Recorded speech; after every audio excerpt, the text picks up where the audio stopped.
Hello and welcome back to sgCarMart Reviews. This today is Opel's facelifted Astra and it's going to face very stiff competition. It goes up against the affordable Seat Leon, Ford Focus.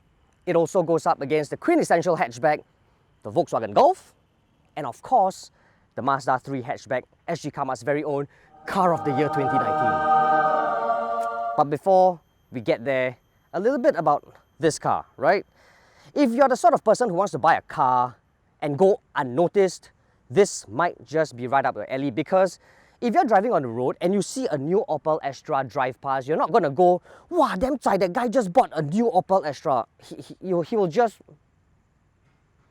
wouldn't bother about you. But if you're the sort of person who wants to buy a car and be like, oh, I want people to know that I bought a new car, this really might not be for you. It's a bit bland and it's a bit boring in my opinion. For instance, like the grille right here, this honeycomb thing, it's all fine and dandy, but I really don't get this portion here. It looks like birds with wings, a little bit. So it's not really my cup of tea, but thankfully you do get LED headlights with LED daytime running lights, very decent 17-inch wheels. I don't know, but it's not really to my liking, to be honest, but you know, just check out the boot and see if it gets any better. The Opel Astra is priced just at $106,500. The 1.4-litre 3-cylinder turbocharged engine produces 143 brake horsepower and 236 Nm of torque. The CVT transmission brings the car from 0 to 100 in 9.9 seconds. For more details on the Opel Astra or any other car, head on to sgCarMart.com to help you make the smart choice on your next car.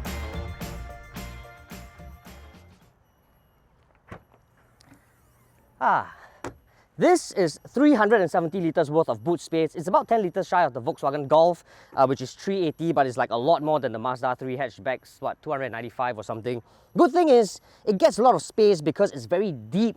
But because it's so deep and this berth here is quite high, it's actually difficult to just load things. A bit strenuous on the back, but I mean, I don't know, it gets the job done. But because it's so deep, let's see if it passes the anti-trolley length test.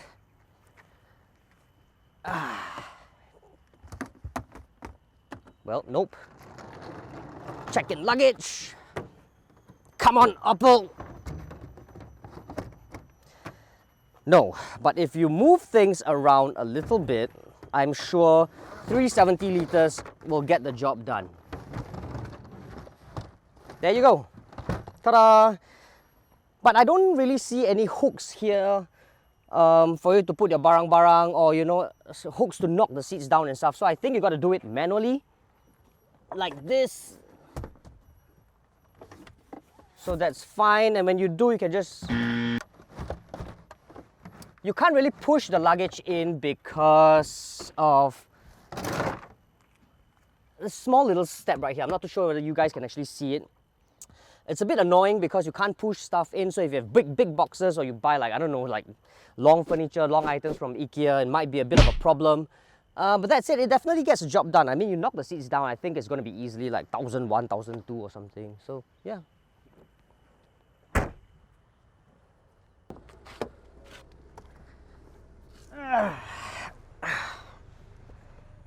So the back seat, Opel Astra. Well, it feels quite comfortable. I mean, this is John's sitting position, so it's quite pushed back, and yet I still get a lot of knee room here. I can even chuck my feet underneath the front seat, so I can do a little bit of a stretch. Actually, it's quite comfortable. Even the seats are quite cushy, which is a good thing. It's all level, including the third seat, but I'll get to that in a bit. Let's check out what this is. I don't really know what this is for. There are no cup holders here. I can't have anything, but I suppose you can just, you know, sit down and relax and, like, you know, feel like a VIP or something. It's quite comfortable, quite soft. Now the center seat, if I move forward here, always a big advantage of a front wheel driven car is that the transmission tunnel is down low, so I can actually put my feet here. And 2 Singaporean adults will still be able to fit without any trouble. There is also ISOFIX for you to ferry the kids. Plasticky stuff. The buttons feel good. Oh, it's a one touch actually. So you just and it goes all the way down. Well done, well done. A couple of complaints though about this car. For $106,000, you kind of expect it to have rear aircon vents, but it doesn't have anything here and it's quite hot. I wish there was something to just cool me down. Secondly, it's actually quite plasticky all around. You can actually hear it. I'm not too sure if you can hear it. Can you hear it? You know, it's quite plasticky, this whole thing. So it feels a tad tacky. Again, for $106,000, $500, you kind of expect a little bit more than this. Other than that, it's quite roomy, especially for a pint-sized driver like me. I don't know. Let's check out the front seat.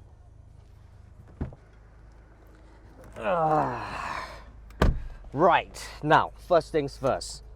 This water bottle is 1 liter, right? It belongs to me, obviously.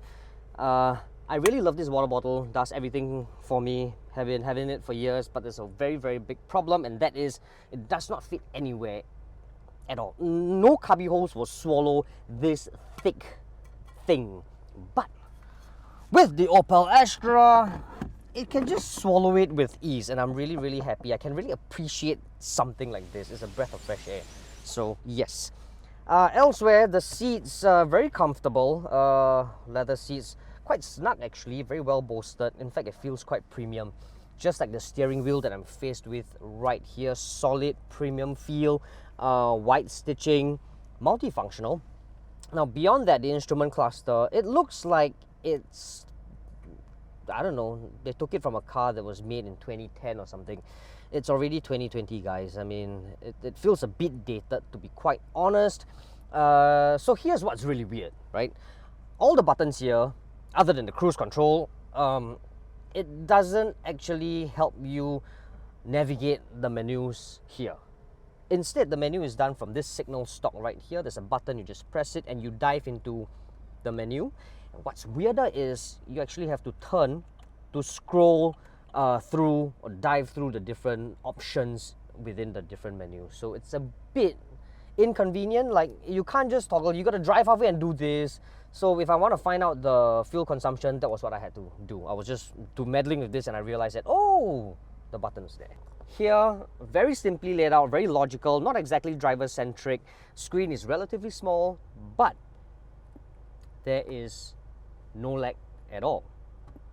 You dive into the different menus, it's just immediate, and I can really appreciate something like this. It comes with Apple CarPlay and Android Auto as standard, so that's really up to date. A few buttons here. It's all very straightforward. Again, everything you need is here. So you've got the fan speed, the aircon temperature, you got an on-off button. It's all, at least you don't have to dive through like 2,000 menus before, you know, before adjusting all this. So there's a very small cubby hole here. I really don't know what this is for. Maybe it's for the phone. Let's try it. No, it's not for the phone. Okay, maybe my phone is long. Will, I'm going to take a phone, Will. It's an iPhone 10. Nope. It doesn't fit either. Maybe it's for the wallet, a small wallet. Might be able to hold it, but half of it is protruding out, so it looks a bit weird.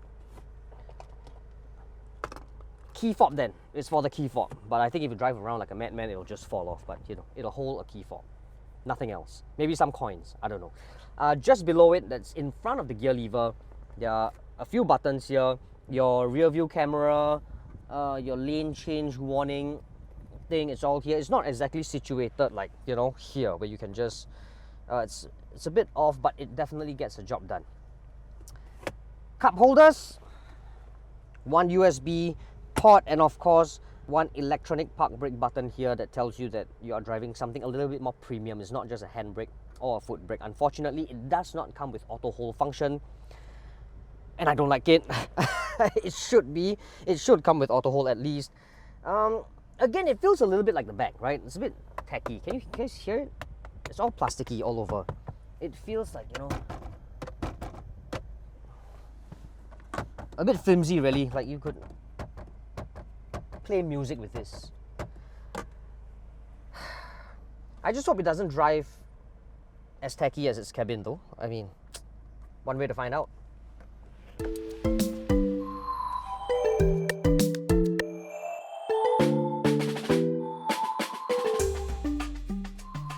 The Opel Astra 1.43 cylinder, well, it doesn't get the usual 4-cylinder. Most cars come with 4 cylinders. A lot of 1-liter cars also come with 3 cylinders. This apparently is a 1.43 cylinder, so it's quite different.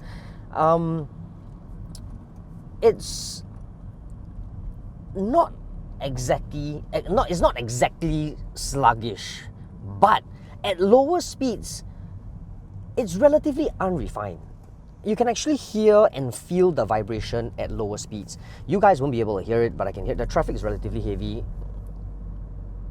It feels like it's being dragged at lower speeds, at least. I can't really tell for now at higher speeds, and I can't really show you guys, but I've been driving this car for a while now. At higher speeds, it's a lot more refined, and it's a lot more, I would say, seamless.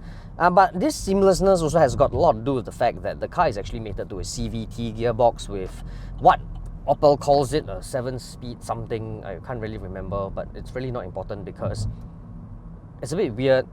There are certain CVTs that imitates or mimics a regular torque converter. So when you drive, you can actually hear and feel the car go, you know, it's like as if you're changing gears, but not quite this CVT. And if you're gonna name your CVT like CVT 7-speed something, then you should at least have pedal shifters so that I can meddle with it. This car doesn't have it, but it's okay. Honestly, it's really fine because it doesn't really have that drone that's often associated with CVTs. However, at lower speeds, it's relatively unrefined. Now, what is also unrefined is the start-stop. I'm at the lights now, engine just got cut off. It helps with fuel economy, I'm sure. However, when I let my foot off the brake and when the engine comes back on to life, it feels very rough and very sudden. So here, can you feel it? There was actually I can actually feel a relatively strong vibration. It's like as if somebody gave a sneeze beside you very loudly and you got a shock and you just so it feels like a whole shake. I know it's like waking up a car, but it's also like at the same time waking up my passengers at the back. The CVT experience just dulls everything down for me a bit. So for instance, if you're going to try and drive it like a madman in this car, you don't get that sort of fun. You don't get the fun that you get, like say maybe in a Seat Leon or in a Golf or in a Ford Focus even. You don't get that kind of fun. Yes, the Mazda 3 is like a boring car, but at least it's a 6-speed, you know, it's not a CVT. You don't really know how much this car can actually give you. Now, flooring the Opel Astra, it gets up to speed, yes. Going around bends, I can hear the CVT actually, it's just, going around bends at higher speeds, it gives you a little bit less confidence. It doesn't instill a lot of confidence because the steering is actually quite light. It is precise, but it is still relatively light. Now, and when the steering is light, you have no confidence. You don't know what's going on. I mean, no one will ever tell you that a light steering wheel is actually acceptable. It's just not acceptable having a light steering wheel. It doesn't tell you exactly how much. It's not communicative at all. And because of that, if I'm in a rush, for instance, I will feel quite scared to push the car around bends. Now let's try it again, okay? Oh, it doesn't sound good, man. It's just, yeah, no, it's just not great. I mean, if you go light on the throttle, and you just do a bit of turns like how I'm doing now, just going a bit light, it's actually still okay, very much acceptable. Just feels like you're making lane changes, makes it feel like a very normal car. But with this, it just doesn't seem to bite nicely. Just doesn't weight up. You know, there are a lot of cars out there that when you increase speed, the weight of the steering wheel actually gets heftier. Not this at all. The good thing is, that said, where it lags and all that, the Opel Astra makes up for its comfortable ride. Now, it's actually really comfortable. The Golf feels stiffer, just like the Leon. The Mazda 3 feels a little bit more slack. this just somehow just hits the right spot. It's not super stiff, it's not super slack. It's just right smack in the center, so it actually feels very comfortable. It will soak up all your bumps and humps and ruts with ease, and yet it's not bumpy at all. It doesn't feel too floaty. So hauling your family from place to place, if you're looking for a hatchback just to ferry your family from place to place, and you have, you know, nothing in mind, you feel like, you know, I just want to get a German car, this might be up your alley.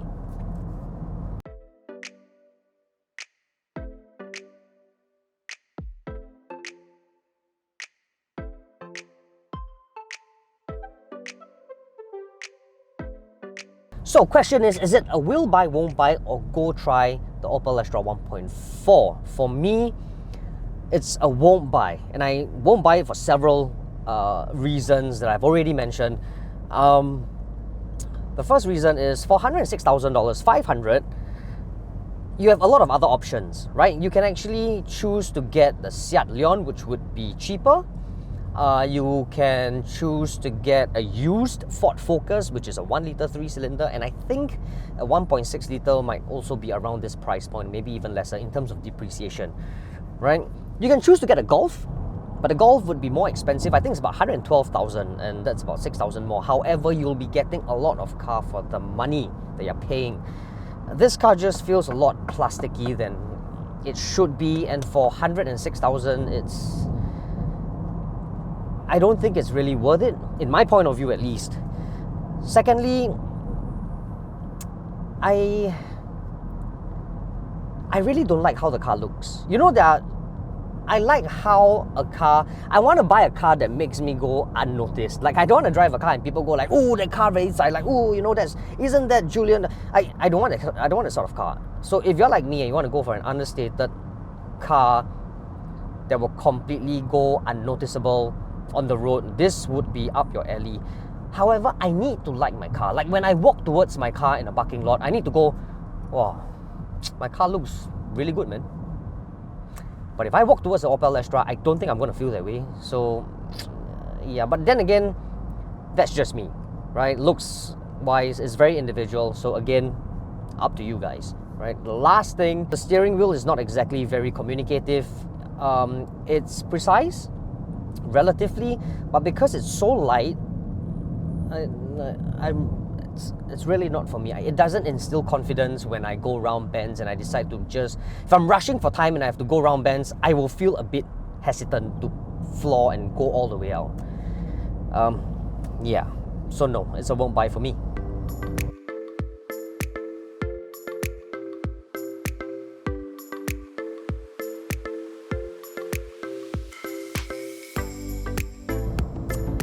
So there you have it, guys. This is the review of the Opel Astra 1.4 litre. I hope you have enjoyed it as much as I've reviewed it. Please don't forget to like and subscribe to our YouTube channel, and feel free to share this video with your friends.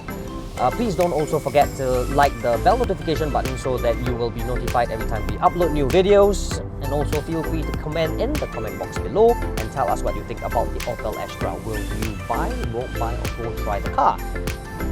In the meantime, stay safe, be well, ciao.